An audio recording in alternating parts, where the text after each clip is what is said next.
মুমিনের কিছু রোগ ব্যাধি হবে, মুমিনের কিছু অসুখ কি হবে, এটা ঈমানের আলামত, এটা ঈমানের কি আলামত।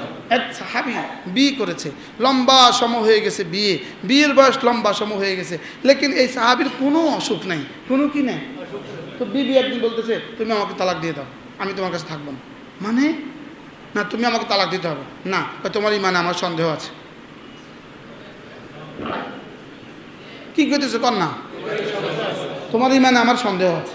তো বলে যাও রাসূলের কাছে চলো। তো দুজনে চলছে রাসূলের কাছে। তো পথের মধ্যে এক জায়গায় গিয়া মারাত্মক একটা হোঁচট খাইছে, পুরুষটা একটা হোঁচট খাইছে, কুষ্ঠ খাইছে, খায়া তার পা রক্তাক্ত হয়ে গেছে। তো স্ত্রী বলতেছে রাসূলের কাছে আর যেতে হবে না, চলো ঘরে চলো। কি রাসূলের কাছে আর কি যাও ঘরে চলো, কারণ আমার বুঝে গেছে তুমি মুমিন। আর সুবহানাল্লাহ বলবেন না। এই জন্য মুমিনের কিছু অসুখ বিসুখ হইতে পারে, আর বেঈমানের অসুখ হওয়ার দরকার কি? সামনে যে অসুখ আছে এই অসুখের মোকাবেলায় এই অসুখ কিটা? হ্যাঁ, আসলে কথাগুলো আমি তো বলছি, আপনারাও শুনছেন, লেকিন এই কথাগুলোর উপর যদি ইয়াকিন হইতো আমাদের, জি হ্যাঁ, আল্লাহ আল্লাহ আমাদের সবাইকে বুঝ দান করেন। কোন প্রসঙ্গ ছিল? এত দূর চলে গেছি না? যাজার সাজা। তাহলে কাফেরের যাজা কোথায়? আখিরাতে। এবার মুমিনের যাজা, এবার মুমিনের কি যাজা? মুমিনের গুনাহগুলোর জন্য হয় আল্লাহ মাফ করে দিবেন, হয় আল্লাহ কি করে দিবেন, আর এটাই বেশি। ওয়াফু আন কাসীর, ওয়াফু আন কাসীর। আল্লাহ তাআলা বলেন আমি না তোমাদের অনেকগুলো গুনাহকে মাফ করে দেই। লাউ ইউআখিযুল্লাহু আন-নাসা বিমা কাসাবু মা তারাকা আলা যহরিহা মিন দাব্বাহ ওয়ালাকিন ইউআখিরুহুম ইলা আজালিন করিব আজালিন মুসাম্মা। আল্লাহ তাআলা বলেন আমি যদি ধরতাম সবগুলো গুনাহের জন্য জমিনের একটা জানোয়ারকেও চলতে দিতাম না, একটা জানোয়ারকেও কি চলতে দিতাম না। আল্লাহ গত 2 মাসের নির্বাচনে, আমেরিকার নির্বাচনে আমি একটা দোয়া করছি, কইতাম নি আপনি করে, আল্লাহ আল্লাহ দুজনেই তো আমাদের জন্য সমান, স্বরাষ্ট্রনীতিতেও সমান, পররাষ্ট্রনীতিতেও সমান, অর্থনীতিতেও সমান, জুলুমেও সমান, সেতমেও সমান, দুজনেই তো সমান, কিন্তু আল্লাহ একজনকে দিও যে জনের দিকে তাকাইলে আর গভীরে গুনাহ হয় না। বুঝেন না কথা? কারণ আমেরিকার প্রেসিডেন্ট হওয়ার সুবাদে তার দিকে তো পৃথিবীর সব মুসলমানও তাকাবে, সে প্রতিদিন ভাষণ দিবে, সব মুসলমান তার দিকে তাকাবে, তাকাইলেই তো কবিরে গুনাহ, তাকাইলেই তো কবিরে গুনাহ, তাকাইলেই তো কবিরে গুনাহ। আল্লাহ কমপক্ষে পাগলা হোক ছাগলা হোক তারে দিয়ে দাও যেন কবিরে গুনাহ না হয়। বুঝেন না? বুঝছেন না কিছু? কিটা বুঝছেন?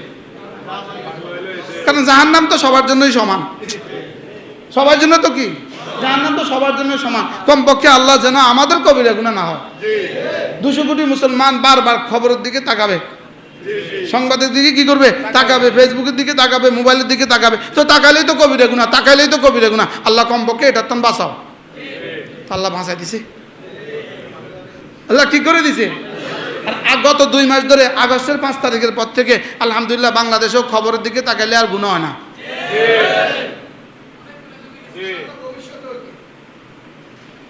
ইনশাআল্লাহ ভবিষ্যতে আর এটা হবে না। বলেন ইনশাআল্লাহ, বলেন না ইনশাআল্লাহ। আল্লাহ একজন ভাগ্যে গেছে, একজন অসুস্থ, আল্লাহ বাঁচাইছে, বলেন না আলহামদুলিল্লাহ। একজন ভাগ্যে গেছে, আরেকজন কি অসুস্থ। আল্লাহ আল্লাহ আমগরে বাঁচান। এই জন্য আমরা যারা ছবি ঝুলাইবেন, বুড়াকালের ছবি ঝুলাইয়েন, জোয়ানকালের ছবি ঝুলাইয়েন না, তত কিছুটা বাঁচতো জাতি। বুঝেন না কথা? এই 87 বছরেরটা ঝুলাইয়েন, 30 বছরেরটা ঝুলাইয়েন না। এটা পরামর্শ দিলাম, আরে রাখা না রাখার দায়িত্ব আপনাদের। কিতা বুঝলেন? কিতার উপরে জি বললেন, কোন বিষয়ের উপর আপনারা জি বললেন বুঝে না কি? বর্তমান ছবিটা ঝুলালে তো গুনাহ কম হবে কম পক্ষে, আর যদি আগের ছবি ঝুলান তো গুনাহ বেশি হবে না? এত গাছে যদি এত গুনাহ হয় তো নাফরমানির অবস্থা কি জাতির? আল্লাহ আমাদের সবাইকে হেফাজত করেন। তাহলে কি বলছিলাম বলেন? যেদিন হাসরের ময়দান হবে, বলেন হাসরের ময়দান হবে না হবে না? তাহলে মুমিনের গুনার কয় অবস্থা? তিন অবস্থা, হয় মাফ করবেন বা সাজা দিবেন। বলেন, আল্লাহ যেন আমাদেরকে মাফ করে দেন। সাজা দিলে তিন অবস্থা, বলেন, হয় দুনিয়াতে, না হয় আখিরাতে, না হয় দোনো জায়গায়। আপনি কোনটা নেবেন? কি? এক সাহাবী রাসূলের দরবারে আসছে, বেশি অসুস্থ, একদম চিকন হয়ে গেছে, ওজন একদম কমে গেছে, এতটা দুর্বল হয়ে গেছে। তো আল্লাহ রাসূল সাহাবীকে বললেন, তুমি কি হয়েছে তোমার? তুমি কি দোয়া করো? কিছু একটা বলো, মনে হয় তুমি বলো তো, কি বলো? তো সাহাবী বলে, ইয়া রাসূলুল্লাহ, আমি আল্লাহকে বলি, আল্লাহ আমার আখিরাতে সাজা দিয়েন না, আখিরাতে সাজা না দিয়ে যেটা পাওয়ার এটা আমার দুনিয়াতে দিয়ে দেন। নাউজুবিল্লাহ বলেন না। উনি বলছে ওনার মতো করে, উনি বলছে ওনার মতো করে। তা আল্লাহ রাসূল বললেন, আল্লাহ তাআলার আযাব যদি কেউ দুনিয়াতে চায়, তো দুনিয়াতে তো তার সহ্য হবে না, দুনিয়াতে কি হবে না? সহ্য হবে না। এজন্য সালিল্লাহুল আফওয়া ওয়াল আফিয়া ফিদ দুনিয়া ওয়াল আখিরা, আল্লাহ তাআলার কাছে দুনিয়াতেও আফিয়ত চাও এবং আখিরাতেও আফিয়ত চাও।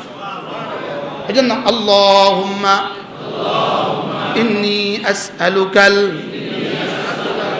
আফওয়া ওয়াল আফিয়া ফি দীনি ওয়া দুনিয়ায়া ওয়া আহলি ওয়া মালি। আল্লাহ, আমি না আপনার কাছে আফও চাই, আফিয়ত চাই, দুনিয়াতেও চাই, আখিরাতেও চাই, সন্তানদের বেলায়ও চাই, আমার মালের বেলায়ও চাই, দিনের বেলায়ও চাই। কি চাই? আফওয়া ওয়াল আফিয়া, আফিয়ত চাই। আপনি এত কিছু পারবেন না, শুধু বলবেন আল্লাহ আপনার কাছে আফিয়ত চাই। কি চাই? তাহলে যা আর সাজা কিছুটা কি বুঝে আসছে? তাহলে দুনিয়াতে দিলেও টিকবো না, আখিরাতে দিলেও টিকবো না, দোনো জায়গায় দিলে কোনো জায়গাতে কি করবো না? টিকবো না। আমাদের গুনাহগুলোকে মুছে দেন। তাহলে প্রথম সূরাটা ছিল আখিরাতের সাজা, দ্বিতীয় সূরাটা হলো দুনিয়ার সাজা। দ্বিতীয় সূরাটা কি? দুনিয়ার সাজা। যদি সুযোগ থাকে ইনশাআল্লাহ ওয়াল ফজরে ওয়া লায়ালিন আশরে আবার পড়ব ইনশাআল্লাহ। আজকে শুধু কোন শব্দ বলছি ভুলে গেছি? জাজার সাজা। বলেন, জাজার সাজা। আর জাজা যদি ঈমান আমলের জাজা এক জাররা, যেমন ধরেন সুবহানাল্লাহ, এর পুরস্কার না এত বড় না, সুবহানাল্লাহ বা এর পুরস্কার, সুবহানাল্লাহর সিনের পুরস্কার 7 মহাদেশের চেয়েও বড়। না, এটা আপনাকে বোঝানো যাবে না, এটা বোঝানো যাবে না, এটা বোঝার বিষয় না, এটা শুধু বিশ্বাস করার বিষয়। এটা শুধু কি? এটা শুধু বিশ্বাসের বিষয়। আমরা বিশ্বাস এটা বানায় নেই, আমরা ইয়াকিন এটা বানায় নেই যে আমার সুবহানাল্লাহর নেকি পুরো কায়নাতের চেয়েও শ্রেষ্ঠ, আমার 2 রাকাত নামাজের নেকি পুরো কায়নাতের চেয়ে শ্রেষ্ঠ। এগুলো যে বিশ্বাস বানাবে, তো সে আবার নাফরমানি করে কেমনে? সে আবার গুনাহ করে কেমনে? আবার সে আবার এই ফরজ ওয়াজিব সুন্নাত মুআক্কাদা আর নফল ছাড়ে কেমনে? সে আবার জিকির ও আজকার ছাড়ে কেমনে? সে আবার জিকির ও আজকার ওয়ালাদের সাথে আবার মজাক করে কেমনে? আমার ব্যাপারে লেখালেখি করে, তাসবিহ ছাড়া তার কাছে আর কোনো ওয়াজ নাই। বুঝুন না কথা? হে তাসবিহ ছাড়া, জিকির ছাড়া তার কাছে আর কোনো কি নেই? বলেন, তার কাছে আর ওয়াজ নেই। আলহামদুলিল্লাহ, আমি করতে না পারলেও আমার দিল এই কথা বলে যে আমার একবার সুবহানাল্লাহর দাম আমেরিকার প্রেসিডেন্ট হওয়ার চেয়ে দামি, একদম আমেরিকার মালিক হওয়ার চেয়েও দামি। আমার দিল, আল্লাহর কসম, আমার দিল এটা বলে, আমার দিল এটা বলে গোটা দুনিয়ার চেয়েও দামি, গোটা দুনিয়ার চেয়েও কি? এটা কি বুঝে আসবে? না, এটা বুঝে আসবে না। শুধু বিশ্বাস করতে হবে, শুধু ইয়াকিন বানাইতে হবে যে না, যেটা বলছে এটা সত্য বলছে, যেটা বলছে এটা কি বলছে? এটা সত্য বলছে। এই কথাগুলো আমি বারবার আপনাদেরকে শোনাচ্ছি, শুধুই যেন আমাদের আখিরাতের প্রতি ইয়াকিন বাড়ে আর আমাদের দুনিয়ার রোগবত কমে আর জাজার সাজার উপর ইয়াকিন আমাদের হয়, আমাদের তাসবিহাত, আমাদের ফরায়েজ ওয়াজিবাত, আমাদের নওয়াফেলগুলো যেন ঠিক ঠিক মতো হয়। এবার স্লোগান তোলেন, ফরজ ওয়াজিব ছাড়বো না, সুন্নতগুলোও ছাড়বো না, নফলগুলোও ছাড়বো না, কোনো গুনাহ করবো না, ব্যাস। আচ্ছা, যদি এই স্লোগান নিয়ে ঘরে ফিরতে পারেন, আপনার দামটা কেমন হবে? হ্যাঁ, কিন্তু আসরের সময় কি মনে থাকবে? থাকবে, কিছু মানুষের থাকে, কিছু মানুষের কি থাকে। আর বলার দায়িত্ব আমাদের, আজান দেওয়ার দায়িত্ব আমাদের। আল্লাহ আমাদের সকলকে বোঝা বানা সহজ করে দেন। সকালে বলেন আমিন। হুজুর আগামী জুমা আল্লাহ বাঁচা রাখলে, আল্লাহ যদি সহি সালামতি নিয়ে আসে, ওয়াল ফাজরের কথা মনে করায় দিবেন ইনশাআল্লাহ।